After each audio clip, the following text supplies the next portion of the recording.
So, my name is Satyajit Panchal and I have the experience of 3 IAS interviews and इस video में मैं आपको एक बहुत ही ज़्यादा पर्सनल चीज़ शेयर करने वाला हूँ।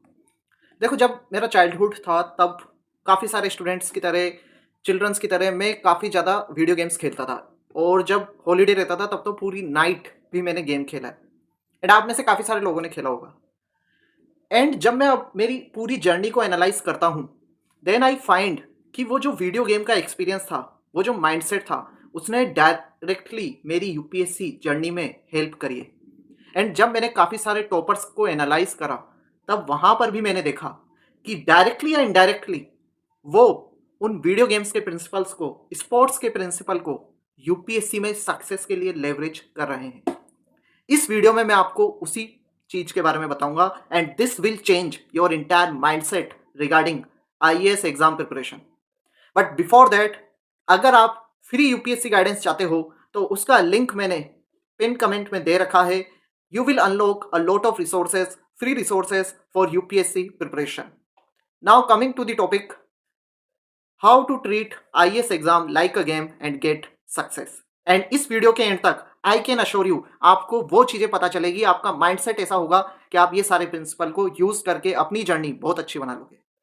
बट बिफोर दैट, देखो, हर एक गेम के कुछ रूल्स होते हैं, यूपीएससी के भी रूल्स हैं। एंड आप अगर गेम के रूल्स को नहीं समझोगे तो आप हजारों पेज पढ़ लेना, आप नहीं जीत पाओगे। फॉर एग्जाम्पल, चेस है। चेस कोई कितनी भी किताबें खरीद ले, अगर उसने चेस के रूल्स को नहीं समझा तो वो कभी नहीं जीत पाएगा। तो गेम के रूल्स आपको समझना है एंड वो जो फ्री रिसोर्स है वो उसी में आपकी हेल्प करेगा, जिसका लिंक मैंने पिन कमेंट में दे रखा है। तो पहले आपको समझना होगा एग्जाम की स्टेजेस को। नेगेटिव मार्किंग कितनी होती है, कितने क्वेश्चन होते हैं हर एक पेपर में, कट ऑफ का क्या ट्रेंड है, सब्जेक्ट का क्या वेटेज है, हर एक सब्जेक्ट का एक अलग वेटेज है, मेंस में, प्रीलिम्स में। एंड टाइम कंस्ट्रेंट, कितना टाइम मिलता है आपको उस पेपर को सोल्व करने के लिए, एंड क्या कुछ ऐसी टेक्निक्स हैं जो आप यूज कर सकते हो टू एडवांस योर मार्क्स। तो ये सारी चीजें आपको समझनी होगी। एक फुटबॉल प्लेयर पहले रूल समझता है, सीधे एडवांस ट्रिक्स की तरफ नहीं जाता। वैसे ही मैंने काफी सारे स्टूडेंट्स को देखा है, वो काफी सारी किताबें पढ़ने लग जाते हैं, पीवाईक्यू नहीं देखते। तो पहले आप गेम के रूल्स समझो, इसे गेम की तरह लो। अब हर एक गेम की तरह जैसे आप एक लेवल पार करते हो तो नेक्स्ट लेवल खुल जाती है, वैसे ही यूपीएससी में होता है। आप सीधे इंटरव्यू नहीं आ सकते, आप सीधे प्रीलिम्स की प्रिपरेशन, मेंस की प्रिपरेशन भी नहीं कर सकते। आपको पहले एनसीईआरटीज देखनी होगी। अगर आपको ऑलरेडी बेसिक स्ट्रॉन्ग है तो फटाफट से इनकी समरी देख लो, यूट्यूब पर आपको मिल जाएगी।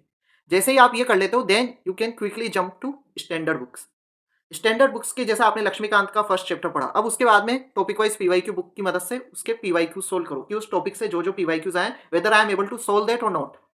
इसके बाद में आप कुछ मिस्टेक्स करोगे सोल्व करने में, तब उन मिस्टेक्स के अकॉर्डिंग रिवीजन करो। सीधे अगर आपने रिवीजन करा तो आपको पता ही नहीं होगा कि आपको किन चीजों पर ज्यादा फोकस करना है और आप दोबारा उसी चैप्टर को पूरा पढ़ लोगे। तो पहले पीवाईक्यू सोल्व करो, अपनी मिस्टेक आइडेंटिफाई करो, फिर रिवीजन करो। रिवीजन कर लिया, अब उसके बाद में मॉक टेस्ट दो। इस नंबर पे मॉक टेस्ट का आता है। मॉक टेस्ट आपको ट्रेन करेंगे इस वाले लेवल के लिए, प्री, मेंस एंड इंटरव्यू। इस तरीके से आपको आगे बढ़ना है, हर एक लेवल को आपको वन स्टेप बाय स्टेप पार करना है। एंड अभी मुझे कमेंट सेक्शन में बताओ कि आपकी स्टेज कौन सी है, आप कौन सी लेवल पर हो इस यूपीएससी के गेम में। इसके बाद में हर एक रॉन्ग आंसर आपको एक्सपीरियंस देगा। देखो, काफी सारे स्टूडेंट्स जैसे ही मॉक टेस्ट में कम स्कोर करते हैं, किसी मॉक टेस्ट में बेकार स्कोर कर लेते हैं, तो वो काफी ज्यादा डिमोटिवेटेड हो जाते हैं। लेकिन जब भी आप गेम खेलते हो, then you don't think like that. For example, मैंने काफी ज्यादा सुपर मारियो खेला है। अब मारियो में हर एक स्टेज पे कुछ ट्रैप्स रहते हैं, ठीक है। कभी कोई कुछ आ जाता है वहां पे, कुछ इसमें से ऐसे कुछ कांटेदार निकल जाता था। तो उस गेम में जैसे जैसे मैं गलती करता गया तो मुझे पता चलता गया कि यार यहाँ पे ये ट्रैप है, अब अगली बार ये गलती नहीं करनी। फिर नेक्स्ट लेवल पे गए, उसको पूरा पार कर लिया, या वहां पे किसी ट्रैप में फंस गए तो फिर वो गलती रिपीट नहीं करी। सेम माइंडसेट आपको मॉक टेस्ट में लगाना है, पीवाईक्यू में लगाना है। आपको ये नहीं देखना कि भाई कितने मार्क्स आए, आपको ये देखना है कि यार कहाँ पे कंसेप्ट वीक था, कौन सी ऐसी मिस्टेक है जो मैं बार बार कर रहा हूँ। जब तक आप वो माइंडसेट नहीं लाओगे कि अब मुझे इस ट्रैप में नहीं फंसना, मुझे ये मिस्टेक नहीं करनी, तब तक आपकी लेवल पार नहीं होगी, ठीक है। तो मिस्टेक्स को आप अपने ट्रेनिंग ग्राउंड की तरह इस्तेमाल करो। इसके बाद में हर एक गेम के कुछ मैकेनिक्स होते हैं, सिर्फ कंटेंट मैटर नहीं करता, ठीक है। तो आपको मैकेनिक्स समझने होंगे। फॉर एग्जाम्पल, एलिमिनेशन टेक्निक है, इंटेलिजेंट गेसिंग है, टाइम मैनेजमेंट है, रीडिंग स्पीड है, ऑप्शन एनालिसिस है। आप कितना ही कंटेंट पढ़ लो, अगर आपको ये मैकेनिक्स नहीं आता, टाइम मैनेज कैसे करना है, रीडिंग स्पीड कैसे इंप्रूव करनी है, ऑप्शंस का कैसे एनालिसिस करना है ताकि उनमें से करेक्ट को फाइंड आउट करें और इनकरेक्ट को रिमूव कर दें, तो आपको कंटेंट का भी कोई फायदा नहीं होगा।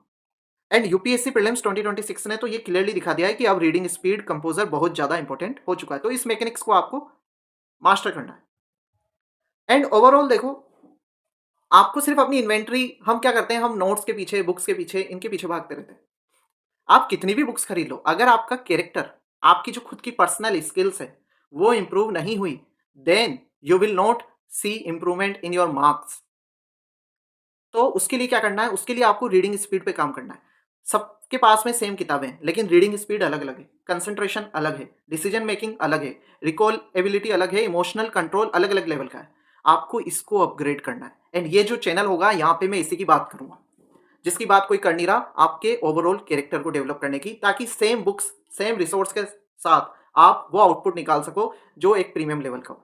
देखो, एक बात हमेशा ध्यान रखना आप, कि स्ट्रॉन्ग प्लेयर जो होता है ना, वो एवरेज इक्विपमेंट, जिसको अच्छे से बैडमिंटन खेलना आता है, उसको आप एवरेज इक्विपमेंट भी दे दोगे, तब भी वो एक वीक प्लेयर को हरा देगा जिसके पास में बेस्ट बैडमिंटन रैकेट था। ये पावर है आपके ओवरऑल कैरेक्टर की, आपकी खुद की पर्सनल स्किल्स की। एंड ये चीज है कि बॉस बैटल गेम की तरह यहाँ पर भी सब कुछ डिसाइड करता है। मैंने आपको 1 से लेके 10 लेवल्स बताई हैं, लेकिन जो ये 3 लेवल्स हैं ये सबसे मेन है।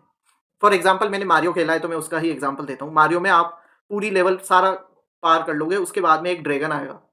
अगर आप वहां पर हार गए तो आपको दोबारा से रीस्टार्ट करना होगा। And I have personally faced it, मैं 3 बार इंटरव्यू पे आउट हुआ हूँ, तो आपको गेम दोबारा से स्टार्ट करना पड़ेगा। तो ये जो बॉस लेवल है, बॉस बैटल्स हैं, इनकी टाइमिंग के अकॉर्डिंग खुद को प्रिपेयर करो। इनमें बेस्ट लेवल पे परफॉर्म करने के लिए खुद को प्रिपेयर करो, क्योंकि अल्टीमेटली ये 3 बैटल्स ही आपका फ्यूचर डिसाइड करेगी यूपीएससी में। एंड इसके लिए मॉक टेस्ट एक ऐसी चीज़ है जो आपको काफ़ी अच्छे से प्रिपेयर करते हैं। वो आपको स्ट्रेस सिखाते हैं, टाइम मैनेजमेंट सिखाते हैं, काम रहना सिखाते हैं, एंड मिस्टेक होने के बाद कैसे रिकवर करना है ये सिखाते हैं। तो इसलिए मॉक टेस्ट इंपॉर्टेंट हो जाते हैं। बट अभी के टाइम पे मॉक टेस्ट भी काफ़ी हद तक आप इन स्किल के लिए प्रिपेयर कर सकते हैं आपको वो, लेकिन क्योंकि यूपीएससी पैटर्न ही पूरा चेंज कर देता है, स्पेशली इन प्रीलिम्स, तो आप ये मत सोचो कि मॉक टेस्ट में जैसे क्वेश्चन है वैसे ही एक्चुअल प्रीलिम्स में भी आएंगे। लेकिन हाँ, जो आपकी स्किल डेवलप होगी, जो कैरेक्टर डेवलप होगा, वो जरूर आपकी बॉस बैटल्स में हेल्प करेगा। इसके बाद में final score isn't about one brilliant move. अगर आप लोगों ने स्क्विड गेम्स देखा होगा, ठीक है, it is one of my favourite shows, तो उसमें आप देखोगे कि एंड तक वो पहुंचता है जिसने सिर्फ एक गेम में या हर एक गेम में सिर्फ एक ब्रिलियंट मूव नहीं करा, उसने खुद को अडेप्ट करा और वो सीखता गया। तो एक लकी मूवमेंट आपकी हेल्प नहीं करेगा, आपको हंड्रेड्स ऑफ करेक्ट डिसीजन लेने होंगे, और उसमें ये चैनल आपकी हेल्प करेगा। आपका एक और राउंड ऑफ रिवीजन, एक और पीवाईक्यू सोल्व करना, एक और मॉक टेस्ट का अच्छे से एनालिसिस करना, एक और दिन डिसिप्लिन एंड कंसिस्टेंट रहना, ये अल्टीमेटली आपके फाइनल स्कोर में रिफ्लेक्ट करता है। एक ब्रिलियंट मूव से नहीं होगा, लेकिन डेली जब हम कुछ ऐसा करेंगे जिससे हमारी सक्सेस की प्रोबेबिलिटी 1% बढ़ जाएगी, तो हमें रिजल्ट दिखना शुरू हो जाएगा। Overall ultimate cheat code doesn't exist. क्या कोई ऐसा शॉर्टकट है? क्या ऐसी कोई सीक्रेट स्ट्रेटेजी है? नहीं। आपको अपने फंडामेंटल्स को स्ट्रॉन्ग करना होगा, रिवीजन करना होगा। वो सारी चीज़ें जो मैंने इसके पहले आपको बताई है, वो 1 बाय 1 आपको करनी होगी। किसी चीट कोड की तरफ मत जाओ, बस कुछ ऐसा करते रहो कि आपकी प्रोबेबिलिटी ऑफ सक्सेस इंक्रीज होती जाए। ओवरऑल मेरा फाइनल टेक अवे क्या है? अगर आप यूपीएससी में सक्सेस चाहते हो तो फर्स्टली इसको एग्जाम से ज़्यादा एक गेमिफिकेशन करो। You will feel excited and know the rules.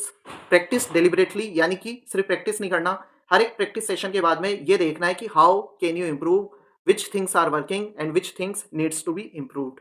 अपनी फेलियर से, ट्रैप्स से आपको सीखना है, रिसोर्सेज को वाइजली मैनेज करना है, एंड प्रेशर के अंदर काम रहना है। If you still have any doubt, you can ask them in the comment section.